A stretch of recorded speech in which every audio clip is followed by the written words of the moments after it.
ዋው የዛሬው በጣም ከባድ ነው። ሄርሜላና ሩታ ፊት ለፊት ተጋፍጠዋል፣ ተፋጠዋል። ሄርሜላም ብዙ ነገር ብላለች፣ ሩታም ብዙ ነገር ብላለች።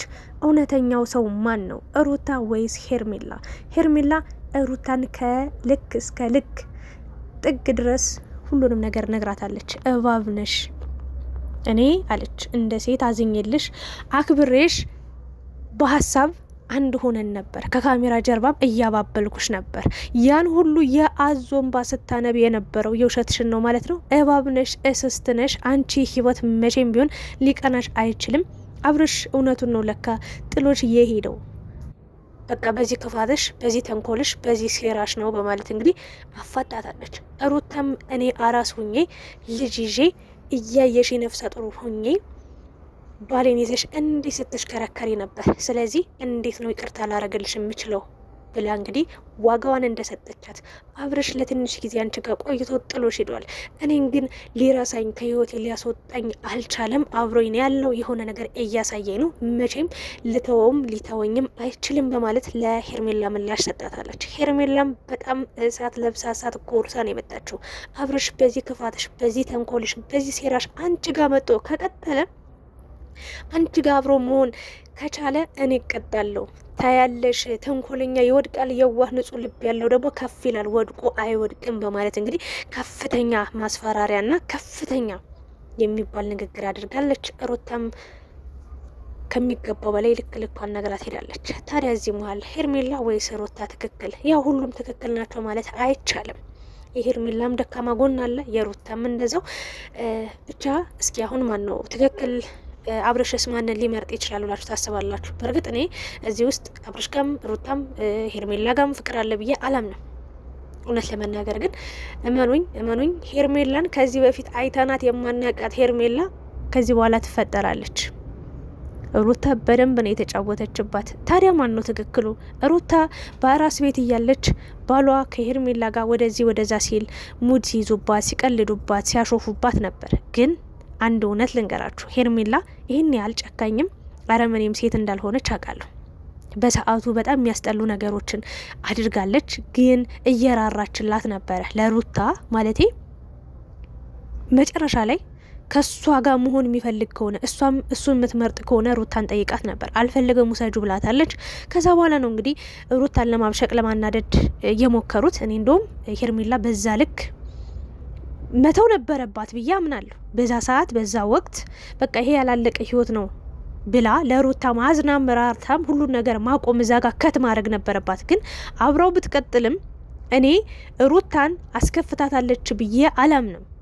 ምክንያቱም አብርሽ እዛ ጋር በሚያሳያቸው ነገሮች ነው ልቧ ሲሰበር ሲቆስል የከረመው እንጂ ሄርሜላ ባደረገቻቸው ነገሮች ነው ብዬ አላምንም። ሩታ በዋነኝነት አብርሽ እሷን ጥሎ በመሄዱ አብርሽ ከእሷ ጋር በመሆኑ ነው እርር ስትል የከረመችው ብዬ ነው ማምነው። ሶ በእርግጥ አስከፍታታለች፣ አሳዝናታለች፣ እጅግ በጣም ደምን ባስለቅሳታለች። ታዲያ ሩታ ከብዙ ጊዜ በኋላ አንቺ አለቻት ለአንድ ሳምንት ለሁለት ሳምንት ነው የተጎዳሽ፣ እኔ አመቱ ሙሉ ስታስለቅሽኝ ከርመሻል ብላለች። ሄርሜላ ደግሞ በሰዓቱ ውሰጁ ብዬሽ ነበር አይሆንም ስላልሽ የፍቺ ወረቀት መጠሽ ይዘሽ ስትዞሪ ስላየውሽ እኔ ያለቀ ያበቃ ህይወት ነው ብዬ ነው የገባውበት አለች።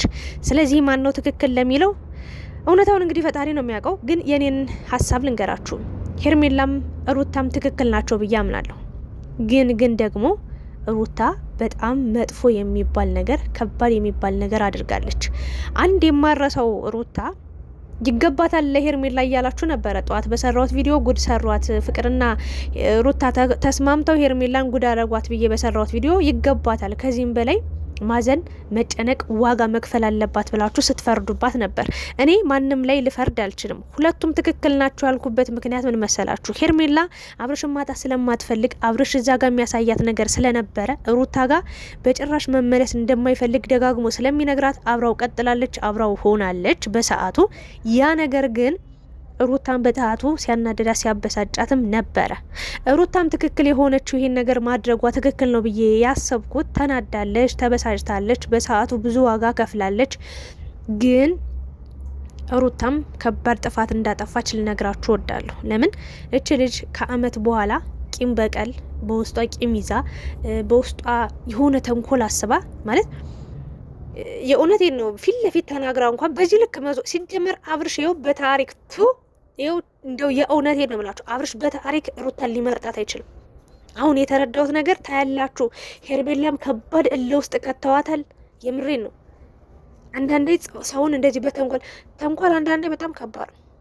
ሩታ በጣም ከባድ በቃ ከባድ ነገር ነው ያደረሰችባት። ግን ደግሞ ሄርሜላ ሩታ ላይ ካደረሰችባት ነገር ሩታ ሄርሜላ ላይ ያደረሰችባት ነገር አይገናኝም። የምሬ ነው። የሩታ ይበልጣል ማለት ሄርሜላ ያደረገችባት ነገር ይበልጣል ብዬ አምናለሁ። እና ግን እዛ ጋር ዋና ሚናውን ሲጫወት የነበረው እኔ ለሩታ ማዘን፣ ለሩታ ማልቀስ፣ ለሩታ መጎዳት ዋና ምክንያት የነበረው ዋና ሲያስጠቃት የነበረው ዋና ሲያስበላት የነበረው የራሷ የገዛ ባሏ አብርሽ እንጂ ሄርሜላ ናት ብዬ አላምንም። በሰዓቱ ብዙ ነገር ተናግረናታል። ተሰድባለች። ብዙ ታሪኮች ተወርተው አልፈዋል። ስለ ሄርሜላ ብዙ ነገር ተዘግዝቃ ተረግጣለች ምናምን። ግን እኔ ለሩታ ልብ መሰበር፣ ለሩታ መከፋት፣ ለሩታ ማልቀስ፣ ማዘን ተጠያቂው ዋነኛው አብርሽ እንጂ ሄርሜላ ናት ብዬ አላምንም።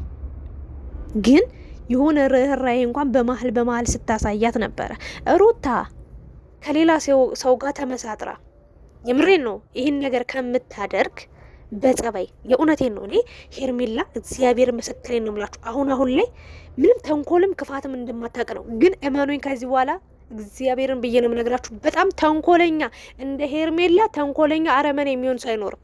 ታያላችሁ እንዴት እንደምትበቀላት በእውነት ነው።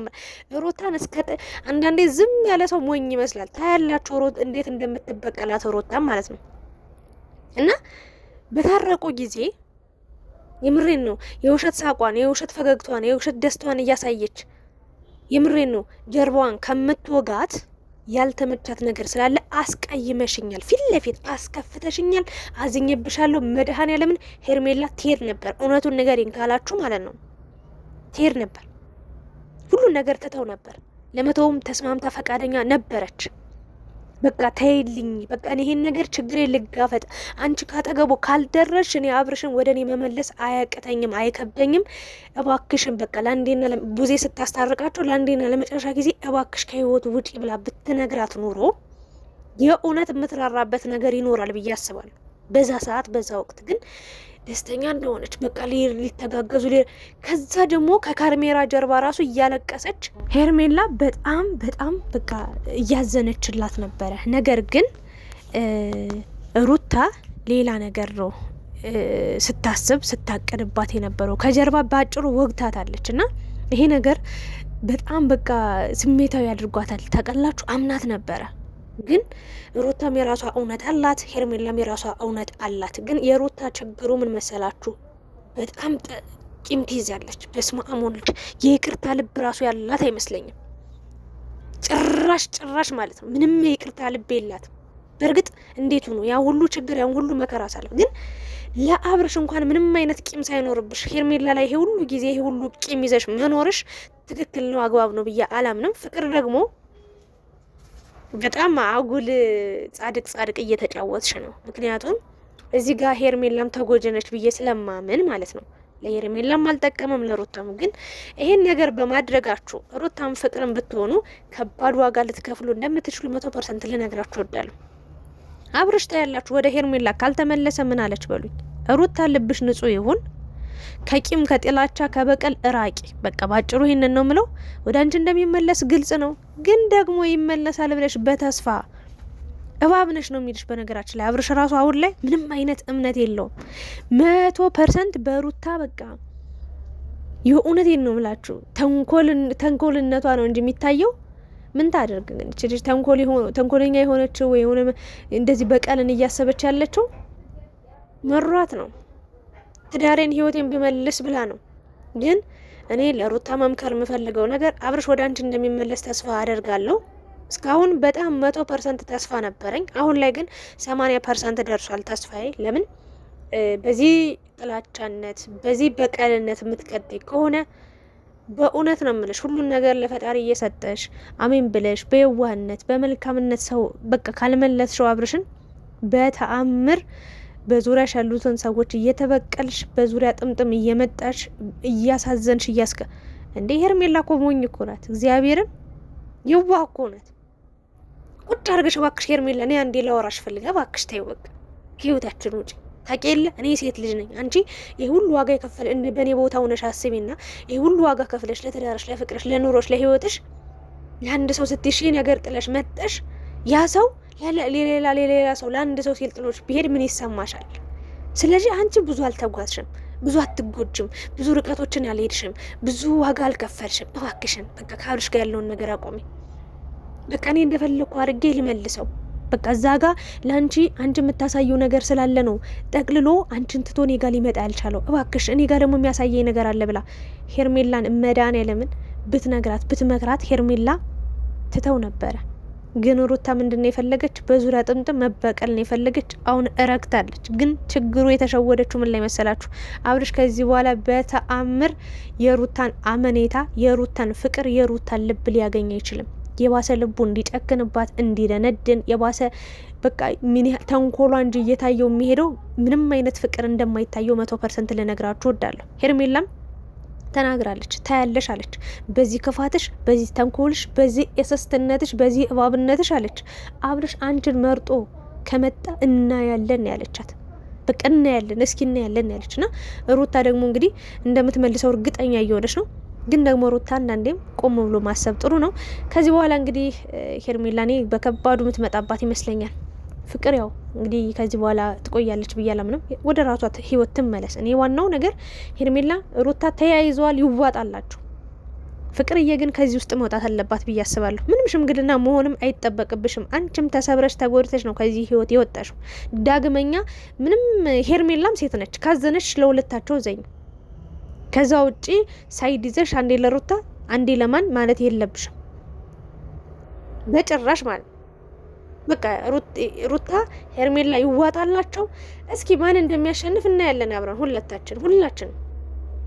ግን ሩታ እንደዚህ ነች እያልሽ ሩታ ጋር ምናምን እንትን ለማለት ከመሞከርሽ በፊት ጎድተሻታል ሄርሜላን ሳታቂያት። እግዚአብሔር ምስክሬን ሳታቅሽ እሷ እንኳን በስርዓት እንኳን አታቅሽም እና ጎድተሻታል። የምሬን ነው። የዚህ ተባባሪ መሆን አልነበረብሽም። ሩታ የራሷ የሆነ ነገር ስለነበራት ነው። ግን ይሄ ሁሉ ነገር አብርሽ ሲጀመር በቃ መወሰን አቅቶት ከብዶት ነው።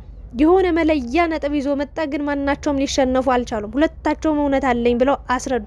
ግን እኔ እስከ ዛሬ ድረስ በድብቅ በሴራ በተንኮል አብርሽንም ሩታንም የሚጎዳ ነገር አድርጋለች ብዬ አላምንም። ሄርሜላና ሩታ ተረጋጊ። ትዳርሽን ህይወትሽን የምትፈልጊው ከሆነ በእንደዚህ አይነት መንገድ መመለስ አትችም። ሄርሜላንም በዚህ ልክ መበቀል መብት የለሽም። እውነት ለመናገር ከባድ ነው። እውነት የፈለገ እንደው ብታስከፋሽ ብታሳዝንሽ ላለፈ ነገር ብለሽ አብርሽን ላትመልሽው ነገር በእውነት እንደው አብርሽ እኮ እኔ እንጂ አላቅም። ቢያንስ አሁን ዛሬ ስትገናኙ በቃ እግዚአብሔርን ነው መሽ እንዴት አንቺ ከሷ በልጠሽ ተሽለሽ አትገኙ? ይቅርታ አድርጊልኝ ይሄን ነገር ላደረኩት። ግን እኔንም በእርግዝና ወቅት በአራስነት ወቅት አስከፍተሽኛል፣ ጎድተሽኛል። ለዛ ያሰብኩት ነገር ነው። ግን ከዚህ በኋላ በህይወትሽ አልገባም፣ አንቺን በህይወቴ አትግቢ ብላም መልካም ንግግር ተናግራ ሄርሜላ እንድትረጋጋ ማድረግ ስትችል እንደዚህ አድርጋሽኝ እንደዚህ የዶሮውን ሁሉ እያሰበሰበች አመቱ ሙሉ የነበረውን ነገር በሙሉ አፍረጥርጣን የነገረቻት ለፈታሹ ባልሽ እንዲመሆን ምን የሚሉት ነው ብላ ሄርሜላ ራሱ በጣም ነው የተበሳጨችው። ለማንኛውም ግን አሁን ላይ ሄርሜላ በዝምታው ያሸነፈች ይመስለኛል። የምሬን ነው። አንዳንዴ ዝምታም ወርቅ ነው እኮ። ዝም ስትሉ አሸናፊ የምትሆኑበት አጋጣሚ አለ። ባወራችሁ ልክ ውስጣችሁ ጭንቅላታችሁ ነው እየታየ። አፍ ሲከፈት ጭንቅላት ይታያል እንደሚባለው ማለት ነው። ሶ ይህንን ነገር ነው ያየሁትኝ። አብርሽ ግን እርግጠኛው የምነግራችሁ ነገር ነጥብ እየያዘ የሄደ ይመስለኛል። አብርሽ አሁንም ይፈልገኛል እያልሽ ነው ሩታ። አንድ ቀን ደግሞ ለይቶለት ቆርጦለት ጨክኖ ጥሎሽ ከሄደ ከባድ ነው። በዚሁ አትቀጥይ፣ ተይው በቃ ሩታዬ። እልኸኝነትሽን ጉልበተኝነትሽን የሆነ በጣም በቃ አያዋጣም። በቃ የዋሁኝ በቃ ማለት ተሸናፊ ሁኝ። አንዳንዴ በፍቅር ሰዎችን አሸንፊ እንጂ በዚህ ልክ ምናምን ዛሬ ከሄርሜላ ጋር በአንድ ቃል መጨረስ የምትችሉት ነገር ነው። በቃ አዎ አስከፍተሽኛል፣ አሳዝነሽኛል፣ በዛ ልክ እንደዛ አድርገሽኛል፣ ለዛ ምላሽ ይሆነኛል ብዬ ነው ይህን ነገር ያደረኩት። ከዚህ በኋላ ግን በህይወትሽ ዝር አልልም፣ አንቺም በህይወት አትግቢ፣ አብርሽን ተይልኝ ብትላት ሄርሜላ ራሱ እሺ ጸጥ ነው የምትል የነበረው። እንዴት ዋሸሽኝ ብላ ልትገረም ልትደነቅ ትችላለች። ግን በዚህ ልክ ልትበሳጭ በዚህ ልክ ውስጥ ልትገባ አትችልም ነበር። አሁን ላይ ግን ሄርሜላ ታያላችሁ፣ አብርሽን በእጇ ካላስገባች ምን አለች በሉኝ። ይህ ልጅ ትታ ብቻዋን ልትኖር እያለች እያሰበች እያለ ሩታ እንደገና እንደ አዲስ ነገሩን ቆስቆሳ እዚህ ያደርሰዋለች።